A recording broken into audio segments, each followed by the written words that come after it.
오늘 함께 하실 성경은 베드로전서 2장 10절 한 절입니다. 함께 읽겠습니다. 시작. 너희가 전에는 백성이 아니더니 이제는 하나님의 백성이요 전에는 긍휼을 얻지 못하였더니 이제는 긍휼을 얻은 자니라. 아멘. 하나님의 백성은 하나님의 통치를 받는 사람들입니다. 하나님의 다스림을 받는 사람들이 하나님의 백성이겠죠. 교인이 하나님의 백성이다라고 말하기에는 조금 아무래도 뭔가 부족한 부분이 있어 보이고요. 하나님의 백성은 그야말로 하나님 나라의 다스림을 받는 하나님의 백성, 잘 아실 것이라고 보여져요. 이 말을 하기 전에 사실 하나님이 모든 세상, 모든 만물을 지으셨다 하는 것도 우리가 잘 알고 있습니다. 또 모든 것을 당연하게 다스리고 계시다라는 것들도 우리는 이해하고 인식하고 있어요. 그리고 결국 하나님의 나라, 하나님의 통치는 우리의 마음, 우리의 생각, 또 우리를 그렇게 하나님의 선하심으로 인도하시고 또 우리의 영혼을 다스리기 위한 그런 흐름에 대해서도 잘 알고 있으리라고 봅니다. 간혹 사단을 하나님의 반대편의 존재감으로 생각할 수 있어요. 하나님을 대적하는 자, 그러니까 또 하나님이 선이면 사단은 악이고 뭐 이렇게 생각할 수 있겠지만 사실 아주 완벽하게 사단도 하나님의 창조물일 뿐입니다. 그리고 사단은 사단이 할 일이 있죠. 만약에 사단이 없었으면 제 생각엔 십자가도 없고 보혈의 은혜도 없고 부활의 생명도 없고 의의 주림도 가난도 거듭남도 형성되지 않았을 것이라고 생각이 들어요. 정말 아무 일도 안 일어났을 수도 있다는 거죠. 그러나 사단의 절묘한 하나님의 사용하심에 따라서 예수 그리스도가 고발을 당하고 그리고 처참하게 모욕을 당하고 그리고 우리 대신 죽으실 수밖에 없고 순종과 사랑으로 죽으신 예수 그리스도 단 한 사람을 향해서 하나님은 그를 새로운 생명을 부여함으로써 부활의 생명, 첫 아들이 되는 이런 놀라운 생명의 일들을, 사랑의 일들을 계획하시고 완성하셨어요. 그런 측면에서 사단은 대단히 중요한 역할을 해왔고 지금도 우리 안에 하고 있다. 그렇게 보여집니다. 그래서 무조건 무서워하거나 이럴 것이 아니라 하나의 원리로 생각하고 그리고 그런 우리의 연약함으로 노출된 사단과의 관계에서 비로소 하나님의 사랑과 또 지혜를 만날 수 있다는 그 흐름에 대해서 조금 더 인식했으면 좋을 것 같아요.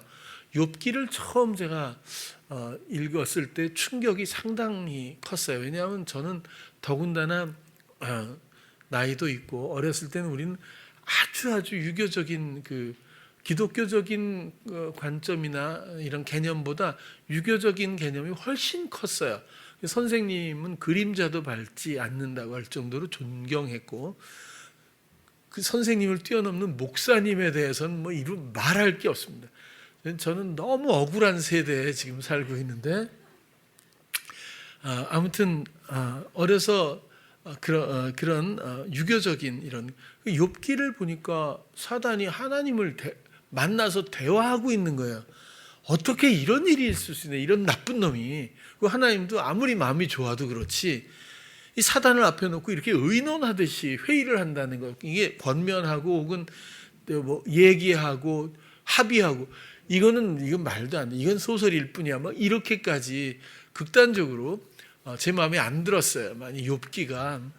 그런데 사실 사단조차도 하나님의 허용하심이 없으면, 그러니까 다스림 안에서 할 수 있는 일을 허용하신 만큼 하는 것뿐이지 사단이 마음대로 세상을, 물론 세상의 영향력에, 세상의 임금이라고 하는 사단의 영역에 그 권세는 있어요. 그렇지만 그 모든 것까지라도 하나님의 창조와 다스림 안에 있다고 하는 이런 구도에 대해서 우리가 좀 더 확고하게 정리할 필요가 있다. 그런 생각을 하게 되는 겁니다. 하나님의 나라는, 주님의 나라는 이 세상에 속하지 않는다고 주께서 말씀해 주신 대목이 있죠. 굉장히 중요하다고 봐요. 우리는 세상과 연합하고 세상에 묶여 있고 세상 길을 가고 세상에 그대로 머물고 있으면서 주님을 사랑한다고 하고 주님을 믿는다고 하고 또 영원한 천국이라든지 또 혹은 이런 다양한 하나님에 대한, 하나님 나라에 대한, 하나님 나라의 백성에 대한 이런 문제들을 혼입하고 또 그런 것에 대한 조금도 어떤 어려움을 생각지 못하는 것 같아요. 그러나 하나님의 나라와 세상은 유사성조차 없습니다. 아예 다른 세계거든요. 우리가 정말 주님을 사랑하면 세상의 모든 의미와 가치와 모든 것들이 달라 보이는 것처럼 전혀 다른 세상일 뿐입니다. 똑같은 환경과 똑같은 사물이 있다고 해도 우리 마음에 느껴지는 모든 것들은 전혀 다르죠.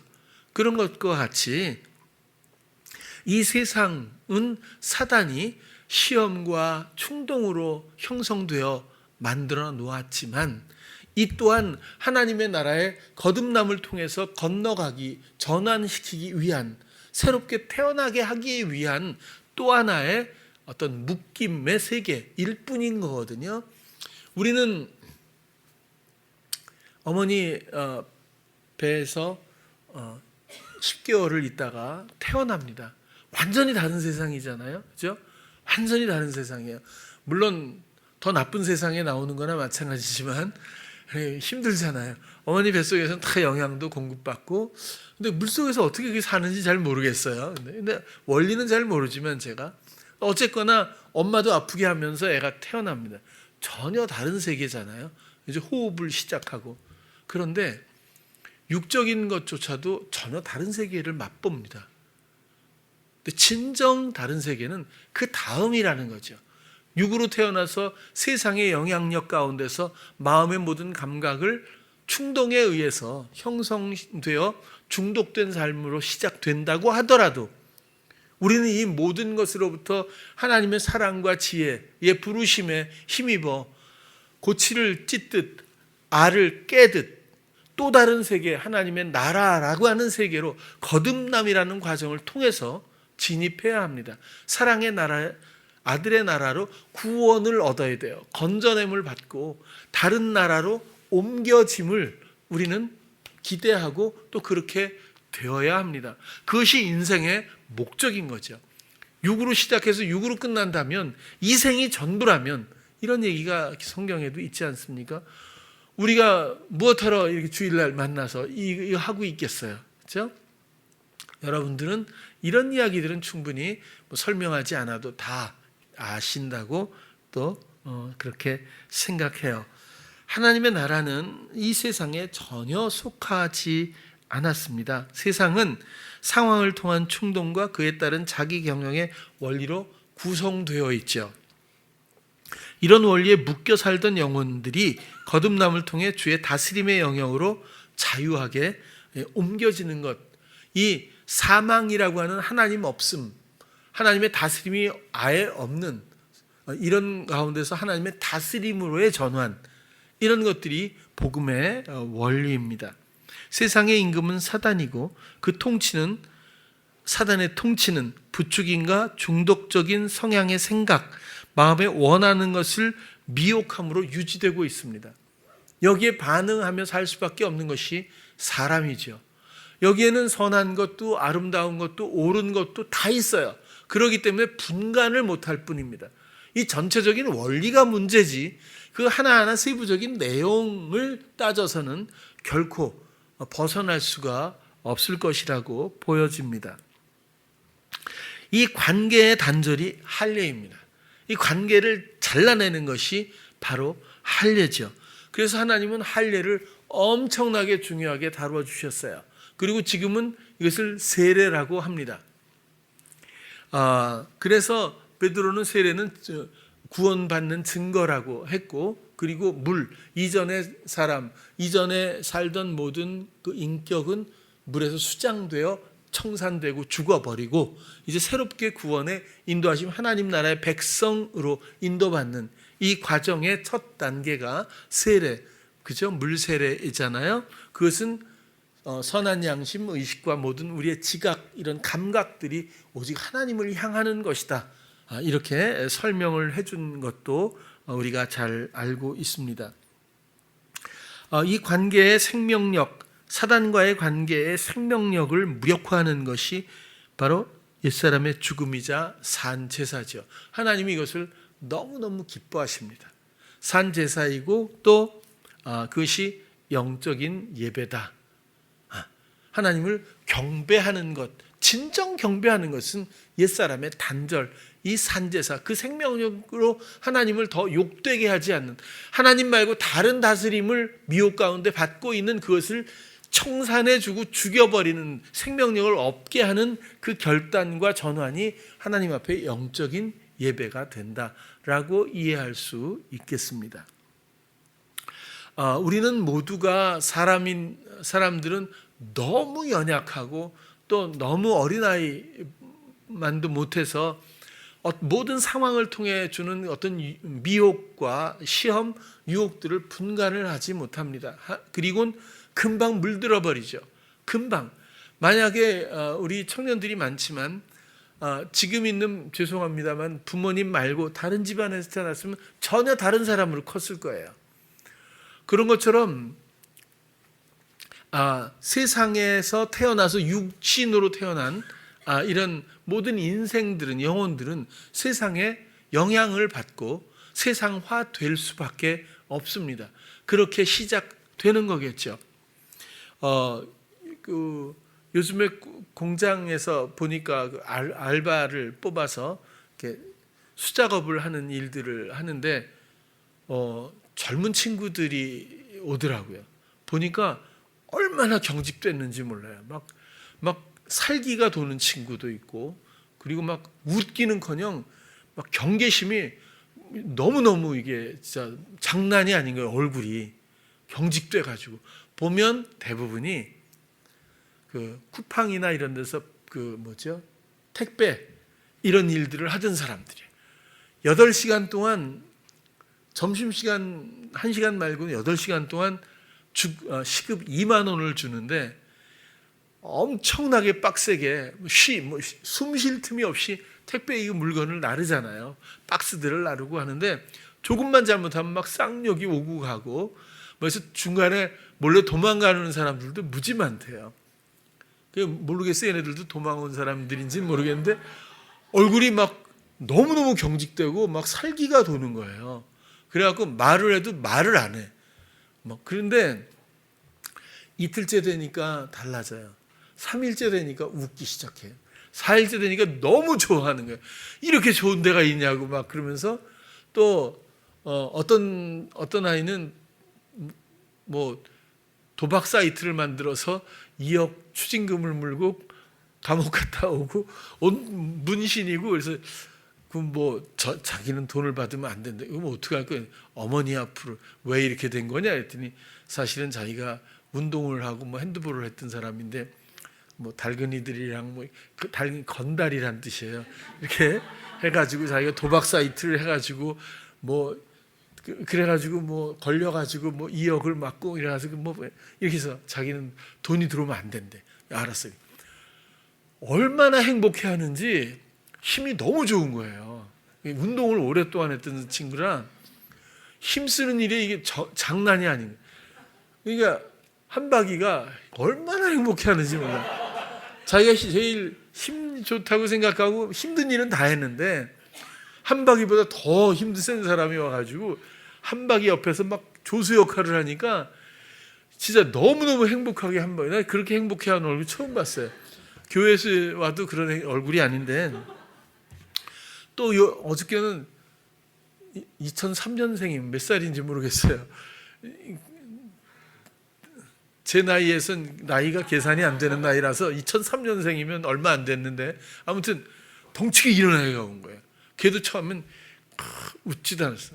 근데 점점 웃더니 어저께부터는 막 너무 좋아하는 거예요. 그리고 뭐 있으면 자기 부르래. 그 도박 사이트보다 더 힘이 좋은 애가 왔어요. 그래가지고는 얼마나 좋아하는지, 뭐 진짜 뭐 무거운 거 오면 고기 이런 게 막 한 박스에 20kg 뭐 이런 것들이 오잖아요. 300박스 이렇게 오잖아요. 그 너무 재밌대. 막 탁 날리는데 이 애들이 걔는 또 뭐 했나 했더니 할머니들 모아놓고 약 파는 거 했대. 그것도 걸린 거지. 그거 불법이잖아요. 할머니들 휴지 주고 이렇게 해가지고 약 이제 속인다고 뭐라 그래. 그 영화도 나왔는데 그런 거. 그래 그런 게 있잖아요. 그래갖고 막 비싸게 건강식품 팔면서 카드 긁기 하고 하면서 그 절대로 그 자식들한테 얘기하지 말라고 또 그런데요. 자식들이 그러면 또 엄마 잘못했다고 막 뭐라 그러는데 자식들이 몰라서 그러는 거라고 하면서 뭐 이렇게 해서 할머니들 이렇게 등치는 비슷한 그런 거죠. 이제 속여가지고 그거 했다는 거예요. 여태까지 그 나이가 몇 살 안 된 사람인데, 그러니까 정상적인 사람들이 별로 없는데, 근데 지금은 너무 좋아요. 뭐가 그렇게 좋으냐? 그랬을 때 한 사람 역삼점 그런 데서 이제 먹거리를 갖다가 쫙 뷔페식으로 이렇게 해주잖아요. 그러니까 그러니까 시켜 먹는 것도 뭐 9,000원, 8,000원, 10,000원, 11,000원 막 이러더라고요. 요즘엔 굉장히 비싸졌어요. 그래서 싹 갖다 차렸더니 세상에 이렇게 맛있는 음식이 어디 있냐고 그러면서 음식이 너무너무 좋다고 막 이러면서, 그러니까 아이들이 지금은 쉬라고 그래도 막 다니면서 자기들이 막 일을 해요. 완전히 변해버려요. 며칠 동안에 사람들이 막 변했어요. 물론 주님의 마음으로 대해주려고 하고 이런 것도 있지만 보면 환경에 따라서 사단이 얼마나 사람들의 마음을 묶어가고 그게 시간이 오래가면 하나의 성향이 되고 인격이 돼버리잖아요. 그럼 모든 사물을 보고 모든 상황에서 대인관계에서 그런 어떤 성정을 못 버리잖아요. 그런 반응들, 그렇죠? 뭐든지 피해의식을 갖고 대하게 되고 살벌해지잖아요. 근데 보면 이제는 항상 웃어. 뭐 이름을 부르면 씩씩 웃는데 이제 얼굴이 보여요. 어린아이에 순진한 얼굴이 보여요. 8월 달에 군대 간다 그러더라고요.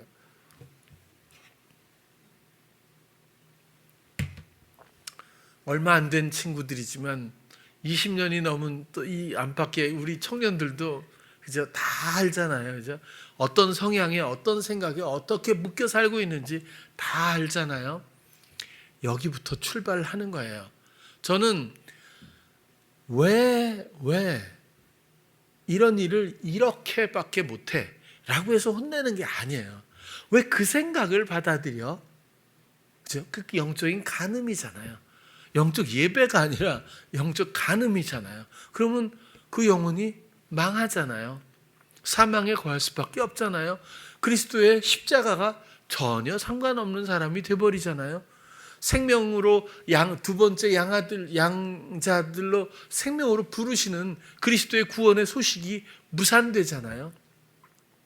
이 충동에서 지금 이끌려가고 있는 시험의 이 미혹의 장면, 이 순간도 전혀 인식을 못하니까 멱살을 잡고 깨우듯이 일어나야 한다고, 눈 감으면 죽는다고, 그 생각에 빠지면 또 영원히 죽는다고 얘기하는 거지, 왜 일을 이거밖에 못해? 이건 아니거든요. 그게 한박이도 정말 안 오니까 얘기지만 많이 좋아졌어요. 처음엔 띵 했어요. 제가 아주 많은 경험을 이 나이니까 했잖아요. 그래서 웬만해서는 제가 혼란을 잘 안 느끼는데 한박이만큼 저에게 혼란을 준 사람도 몇 없어요. 이게 도대체 대화가 이게 뭐지? 이런 식이죠. 예를 들어서 이 박스가 있어요. 이제 박스에 물건을 이렇게 담잖아요. 담고 포장을 하는데 이게 보면 위아래가 있잖아요. 인쇄가 돼 있고 그러면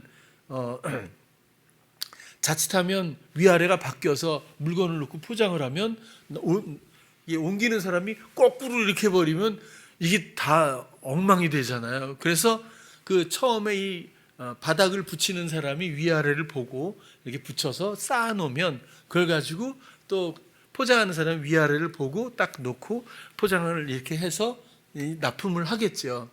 근데 한 바퀴가 왜 포장을 했어? 근데 위아래가 바뀌었어. 그래갖고 이게 거꾸로 된 거예요. 그래서 한 바퀴. 저는 야 임마 왜 이렇게 했어? 이런 얘기를 안 한 게 아니에요.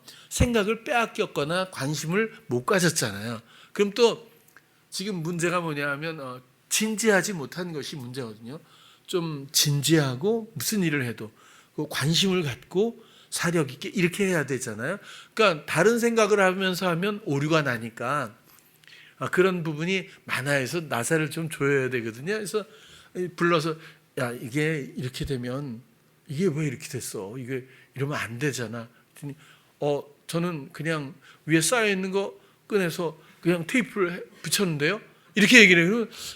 이게 뭐지? 이게 많이 약화된 대화예요. 이 정도면 그래도 괜찮거든요. 근데 그러니까 이게 왜 이렇게 되면 안 되잖아요.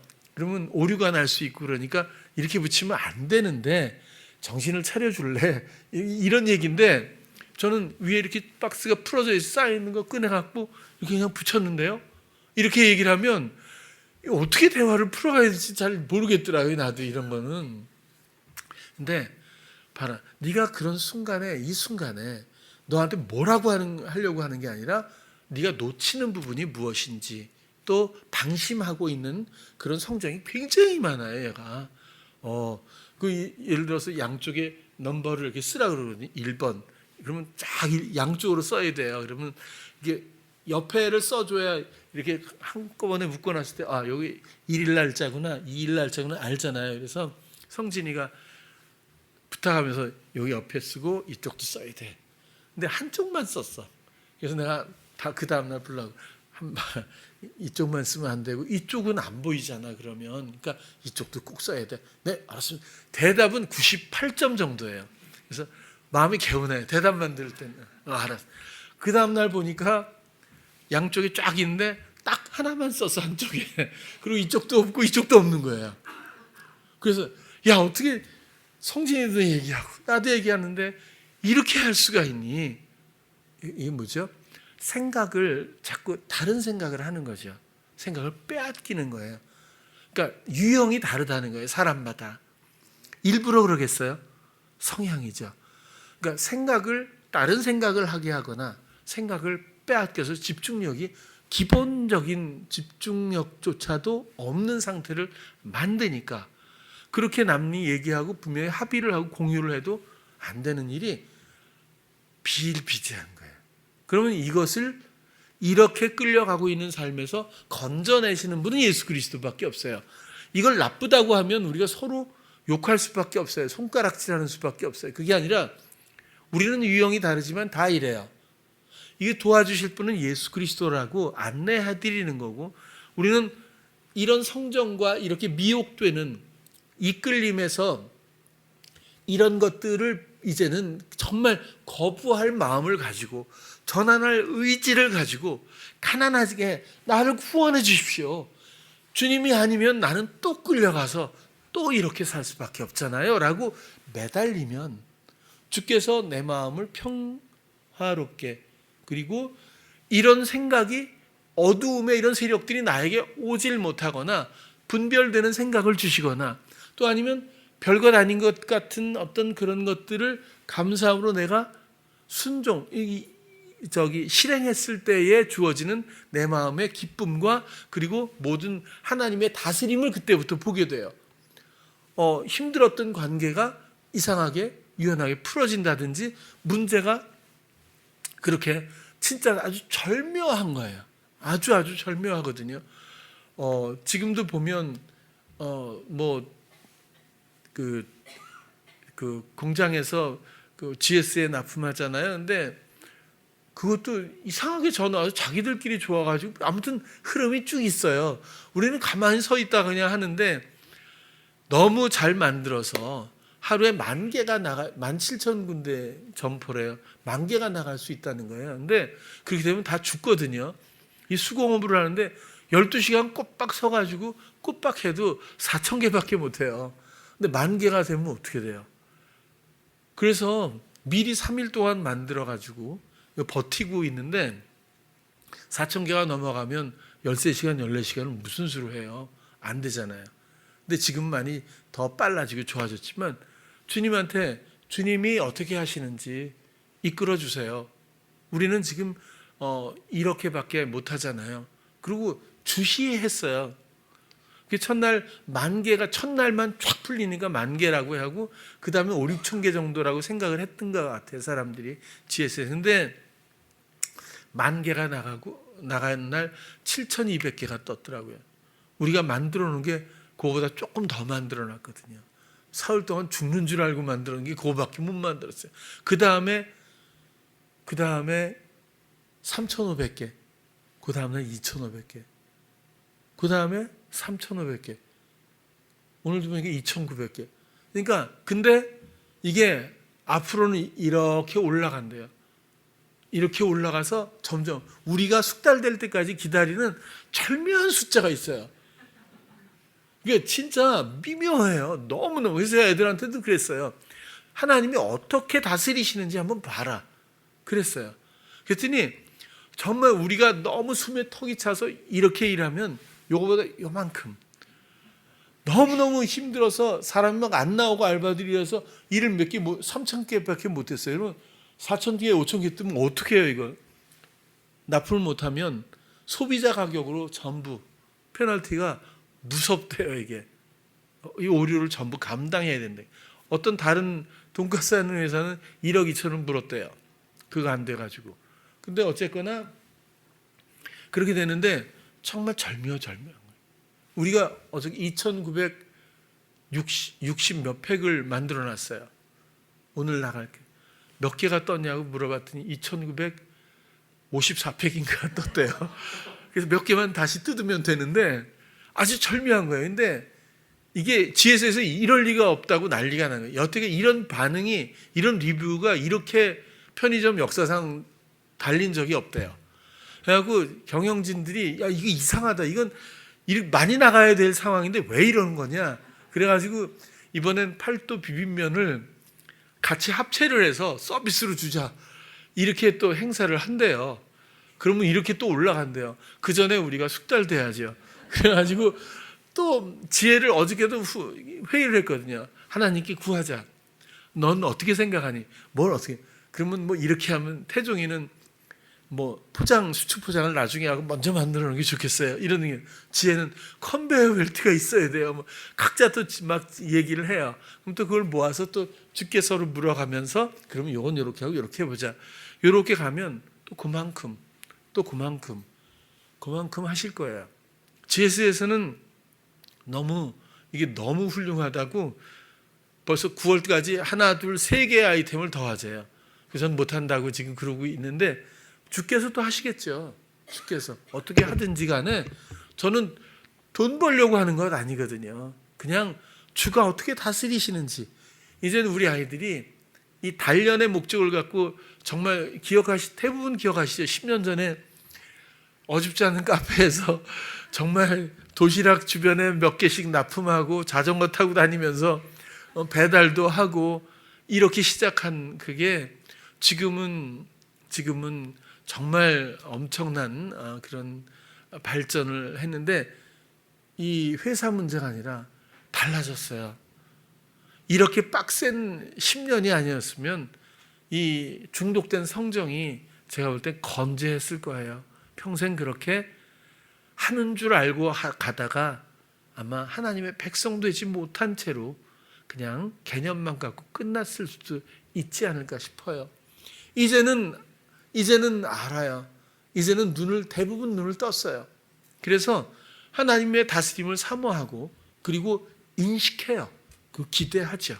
그런 회의를 하는 거거든요. 그것이 전부고 그것뿐입니다. 돈을 벌면 뭐 할 것이 또 만약에 돈을 벌면 주의 뜻대로 사용하는 기쁨이 무엇인지를 알게 하고 싶은 거예요. 그리고 처음부터 끝까지 주의 기업을 한번 저는 이제 물러나야 될 때가 훨씬 지났고 아이들에게 정말 그렇게 저를 지나서 한번 가게 해주고 싶은 마음 너무 많이 있거든요. 주가 인도하시겠죠. 모든 것은 정말 세밀하고 정말 섬세한 신실하신 하나님의 다스림 가운데 있어요. 나의 인생도 여러분들의 인생도 어느 때는 무너진 것 같고 어느 때는 어눌한 것 같고 억울한 것 같고 또 상실된 것 같지만 모든 게 의미가 있어요. 모든 게 필요해서예요.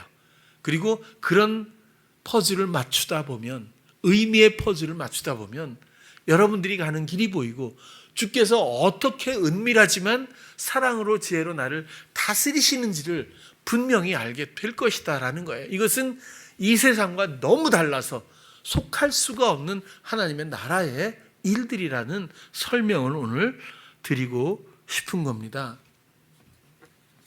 오늘 본문을 한번 보면 너희가 전에는 백성이 아니래요. 백성이 뭐죠? 다스림을 받는 사람이 아니었다는 거예요. 우리도 그랬잖아요. 저도 그랬어요. 교회는 어려서부터 다녔지만 성령이 무엇인지, 성령을 받는 게 무엇인지 전혀 몰랐어요. 순복음교회 가면 이렇게 설명해주고 장로교회 가면 이렇게 설명해. 저는 물론 통합측 장로교회에서 주로 유년부부터 쭉 이렇게 자랐지만 그래도 가끔은 순복음교회 간 적도 있고 그랬거든요. 설명이 다 달라서 잘 몰랐어요.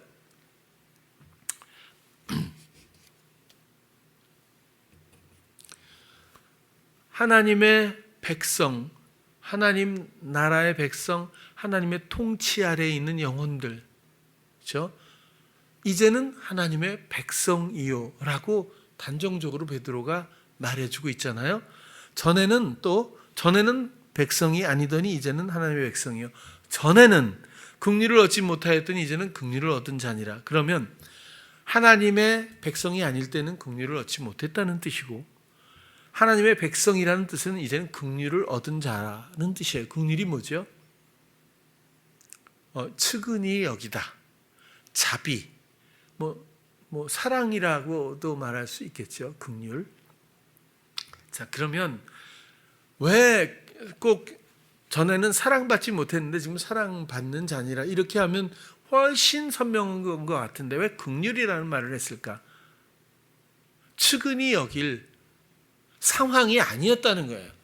하나님의 다스림이 아니라 사단의 다스림이었을 때는, 자기 경영 중이었을 땐, 자기가 자기 인생을 자기가 다스릴 때는 하나님이 측은히 여길 수 있는 그 어떤 요소도 없었다는 거예요. 그러나 이제 그 관계를 끊어내고 할례를 받고 그리고 하나님의 백성이 된 지금은 이제는 측은히 여긴다. 이전에 연약해서 무너졌던, 연약해서 어리석어서 끌려갔던 모든 것들을 측은히 여기는 존재감으로 자비와 사랑으로 대해 주시고 있다. 그런 뜻으로 그렇게 생각을 해봅니다. 긍휼을 얻은 자는 우리의 무능 때문이에요. 우리의 어리석음 때문이고 연약함 때문이에요. 그래서 우리가 측은히 여김을 이제 받는 거죠. 그 전제는 하나님 나라의 백성이어야 한다. 그런 뜻이에요. 전에는 하나님 나라의 백성이 아닐 때는 긍휼을 얻지 못했다는 얘기고, 백성일 때는 긍휼을 이젠 얻는 자가 되었다. 하나님이 이전에 어떤 일을 우리가 했더라도 측은히 여기는, 이제는 하나님의 다스림 안에 들어왔기 때문에 이전의 모든 일들을 정말 불쌍히 여기고 이제 자비롭게 사랑으로 대해주고 계시다라는 그런 원리를 말해주고 있습니다. 그래서 주님도 이 땅에 죄인을 심판하러 오신 것이 아니라 부르러 오셨다는 그런 말씀을 해주셨죠.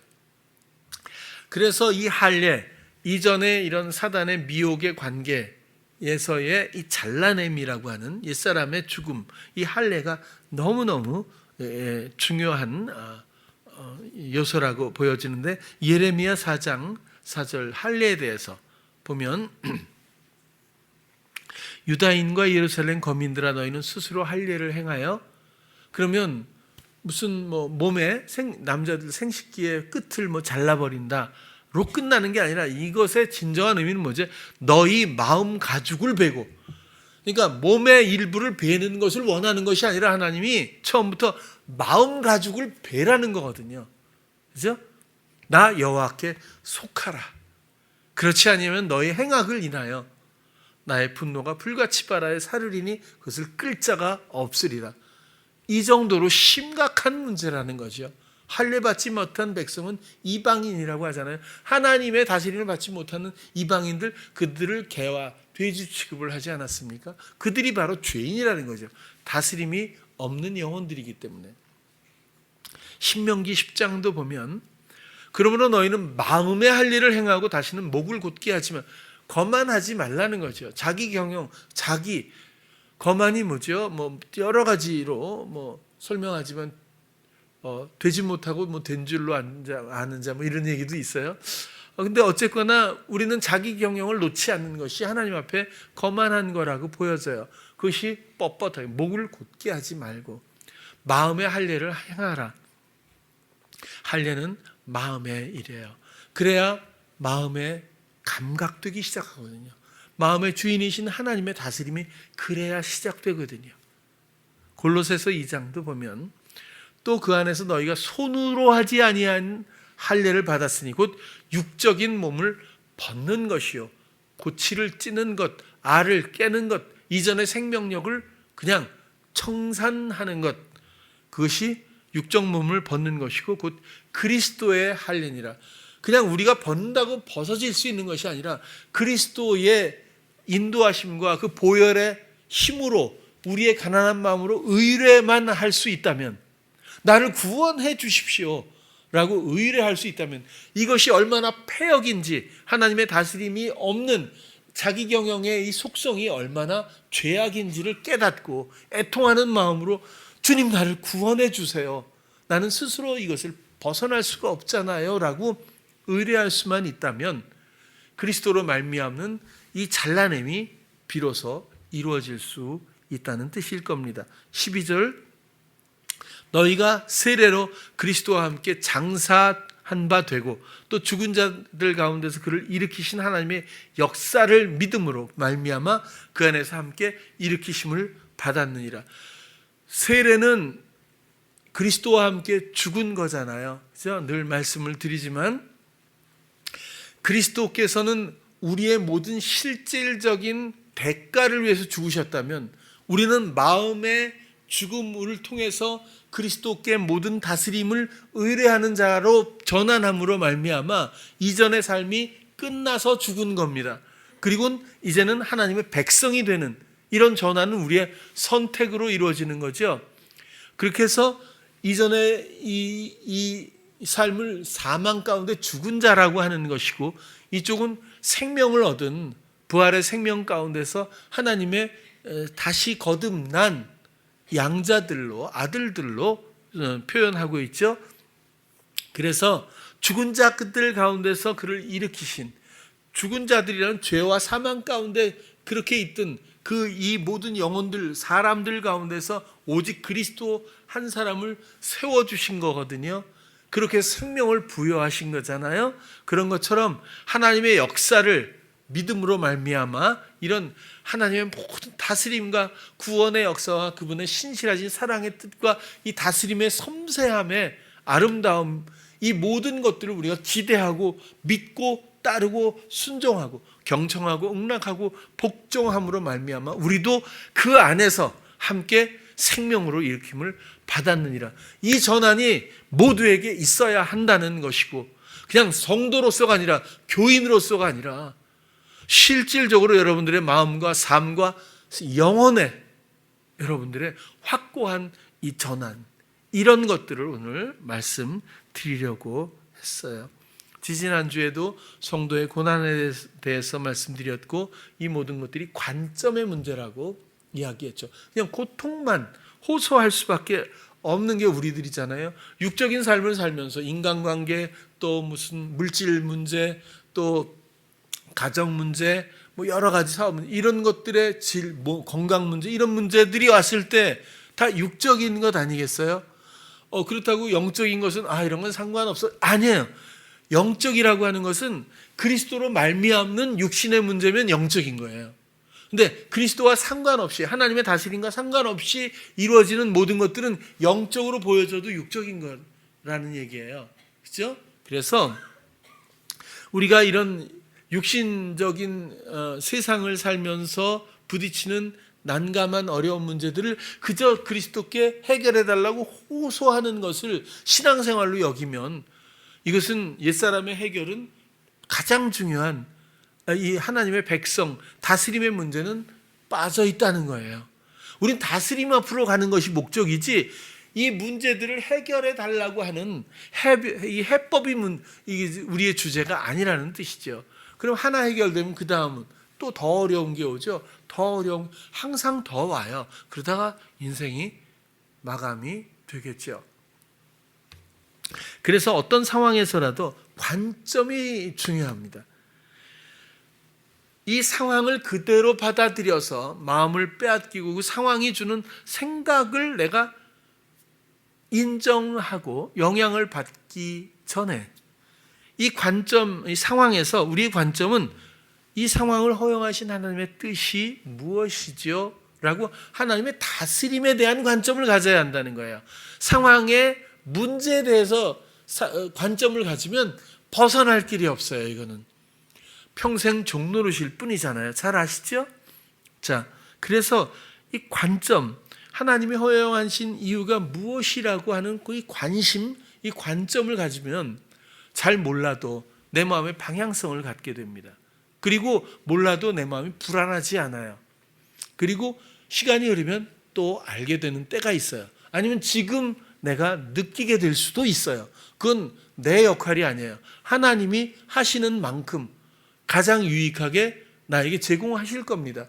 그것도 우리의 믿음이죠. 그 다음은 다스림에 대한 한 발자국 더 나가면 관점을 넘어서 다스림에 대한 기대가 필요하다고 저는 보는 거예요. 그래서 이렇게 하시는 이유가 뭐지? 어떻게 하시려고 하지? 이러면 한 걸음 더 나가는 느낌이 있잖아요. 안 그러고 기대감이 없으면 관심만 갖고 있다가 보면 어느 순간에 벌써 상황이 나를 이끌고 가고 있어요. 힘이 없다는 거예요. 근데 관점을 넘어서서 기대감이 있어야 돼요. 지금은 이제 막 폭망 같고, 이건 막 무지 어리석은 것 같고, 이건 미련해서, 뭐 이런 것 같지만, 하나님의 다스림에 신실하심을 믿고 기대를 하고 보면 내 마음에 감각되기 시작해요. 반드시 하나님은 그런 것에 감각시켜 주십니다. 그래서 언젠가 이런 거였어요. 이렇게 하시려고 그랬어요. 이건 정말 절묘한데요. 이러다 보면 믿음이 자라겠죠. 그러면 하나님의 다스림에 대한 안목이 넓어지겠죠. 그럼 하나님과의 관계성이 선명해지고 풍부해지겠죠. 그리고는 한 발자국 더 나가면 이 선하신 하나님의 다스림에 대한 믿음이 있어야 돼요. 보통은 어려운 일들이 이렇게 올 때 호소하는 유형이 대부분이라고 했잖아요. 마지막 때 어떻게 세상에서 믿음을 보겠느냐 그러잖아요. 상황에 빼앗긴 호소들만 난무하지 정말 상황과 상관없이 하나님의 신실하신 모든 것들을 아름답게 최선으로 인도하시고 다스리시는 하나님의 그 성정과 그 신실하심을 믿고 상황을 전혀 고려하지 않고 마음을 드릴 수 있는 그 믿음을 정말 볼 수 있겠느냐라고 했을 때 여러분들은 어떠신가? 그죠? 한번 그죠? 생각해 볼 필요가 있다고 보여져요. 믿음의 선진들로 소개된 많은 사람들은 어느 누구도 상황의 마음을 빼앗긴 적이 없습니다. 상황의 마음을 빼앗긴 그 상태에서 믿음을 말할 수도 없다고 보여지는 거죠. 믿음은 버티는 게 아닙니다. 하나님의 다스림 안에 거하며 자유하게 그리고 그 확신 가운데서 기쁨으로 순종하는 것이 믿음이지 상황에 안 끌려가려고 버티면서 나는 그래도 하나님을 믿는 사람이야 이런 것은 또 다른 어리석음 또 다른 미혹일 뿐일 수도 있겠죠. 오직 하나님의 뜻을 믿고 순종하는 그런 선진들의 믿음의 모습들을 우리는 많이 또 소개를 받고 있었어요. 그리고 우리 이 모든 것들은 이 하나님의 백성 결국 하나님의 통치 하나님의 백성은 통치를 받는 사람들인데 이 통치는 바실레야잖아요. 이거는 나라라는 뜻이고 하나님의 나라는 우리 안에 있대요. 그죠? 이거 어떤 뭐 시스템이 아니고 어디 멀리 있는 것도 아니고 하늘에 있는 것도 아니고 하늘에서 우리에게 가끔 다스림이라고 하는 주어지는 어떤 원리가 이렇게 도달되는 것이 아니라 우리 마음에 있대요. 그렇다면 그 다스림은 어떻게 받죠? 감각을 통해서. 그래서 하나님이 마음을 집으로 삼으셨고 우리의 마음을 생각에 두고 입에 두고 생각에 기록하고 우리의 모든 내적 감각에 그렇게 거주하시겠다고 하면서 감각되도록 계속 신호를 보내시는데도 무관심한 우리들입니다.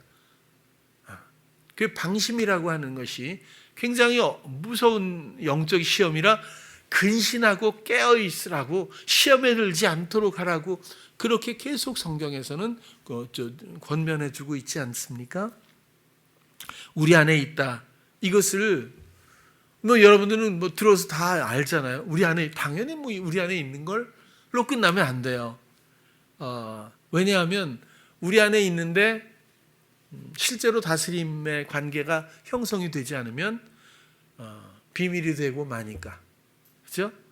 예수님이 우리 안에서 비밀이 되면 안 되잖아요. 그냥 비밀이신 게 아니라 비밀로 만들어버리는 거죠. 아무도 알지 못하고 나도 알지 못할 정도로 이렇게 돼버리면 안 되잖아요. 천국은 마치 밭에 감추인 보배. 밭은 뭐죠? 우리 마음이잖아요. 그렇죠? 우리 마음에 감추어져 있대요. 그렇죠? 감추어져 있는 보화라고 하잖아요. 근데 끝까지 감추어져 있으면 있으나 없으나 하겠죠. 그렇죠? 하나님의 나라는 우리 안에 있어요. 우리는 하나님의 나라의 백성입니다. 이 다스림이 우리의 실제가 되었으면 좋겠어요. 우리의 지식이 되었으면 좋겠어요. 우리의 호흡이 되어야 마땅하다고 봅니다. 우리의 기대가 되고 소망이 되고 우리의 믿음의 진정한 방향성이 하나님의 다스림에 있어야 한다. 그런 겁니다. 얼마나 많은 미혹들이 상황과 관계 가운데서 난무합니까? 세상의 시험은 너무 난이도가 높고 그리고 쉬는 법이 없지 않아요? 그럼에도 불구하고 우리는 그런 것에 감각을 주지 않고 오직 우리의 마음을 사랑으로 하나님께 내어드리고 우리의 기대는 다스림에 있다는 것. 그 다스림의 모든 근원은 우리 안에 있고 이 모든 것들은 감각되어진다는 것. 그래서 생각을 주시고 알게 깨닫게 하시고 그렇죠? 그리고 지혜롭게 하시고 말하게 하시고 믿어지게 하시는 이 원리 가운데서 우리가 선명하고 순결하게 견고하게 이 가운데 있다면 하나님 나라의 백성이라고 말할 수 있겠죠. 얼마나 훌륭한가, 얼마나 많은 일을 했는가는 뭐가 중요하겠어요. 사랑이 중요한 것이지 사랑해서 얼마나 잘 사는가, 이런 거는 아니잖아요. 사랑하는 사람인가가 중요한 거죠. 사랑하고 있는가가 중요한 거죠. 하나님의 다스림을 내 안에 만드신 하나님의 나라 다스림을 받고 있는가가 중요한 거고 그 다스림을 향한 우리의 정말 선명하고도 건강한 이 기대감, 이 소망, 이 믿음만이 너무너무 중요한 거라고 생각이 들었어요. 모든 상황 속에서 오직 주님의 뜻을 바라보고 또 신실하신 다스림을 기대하고 믿음으로 순종함으로써 하나님 나라의 친정한 백성이 되는 우리 사랑하는 모든 성도님들 되시기를 축원합니다. 기도하겠습니다. 사랑의 주님, 오늘은 하나님의 나라의 백성이라는 주제를 가지고 나누었습니다. 우리가 아직도 연약해서 아직도 상황을 통해서 또 마음에 원하는 것을 통해서 우리가 생각을 빼앗길 때가 있습니다. 그러나 이제 나의 모든 감각을 주께 드려 오직 주님의 것으로 내어드리기를 원합니다. 주님, 감각 가운데에서 우리를 다스려 주시옵소서. 이제는 우리를 향한 하나님의 다스림만이 풍부하고 또 전부이기를 원합니다. 그렇게 하나님의 다스림을 소망하는 가운데서 하나님의 놀라운 긍휼을 입는 우리들이 되게 하여 주시옵소서. 진정한 이 땅에 하나님 나라의 백성들이 모두 되게 하여 주시옵소서. 예수님 이름으로 기도드렸습니다. 아멘.